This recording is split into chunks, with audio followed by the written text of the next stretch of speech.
Challenge হচ্ছে ঔপনিবেশিক শাসন আমলের প্রভাব বাকি থেকে যাওয়া এবং সেই প্রভাবের উপর আমাদের এখনো চলা। এই জন্য আমি সবসময় বলি যে আমরা যেটিকে বলছি স্বাধীনতা,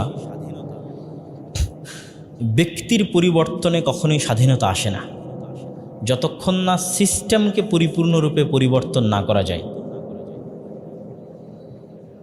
আর এটি খুব সহজ যে একজন ব্যক্তির প্রতি রাগ উঠিয়ে দেওয়া হলো, অতঃপর সেই ব্যক্তিকে রাস্তা থেকে সরিয়ে দেওয়া হলো যাতে আপনারা মনে করেন আমি অনেক বড় বিজয় অর্জন করেছি, দিয়ে শান্ত হয়ে যান এবং সিস্টেমে আঘাত না করেন। এইটাই ঘটতে থাকে যে আমাদের নির্দিষ্ট একটি ব্যক্তির প্রতি রাগ উঠল, সে ব্যক্তি সরে গেল, আমাদের রাগ প্রশমিত হয়ে গেল, আমরা আর সিস্টেমের দিকে তাকালামই না।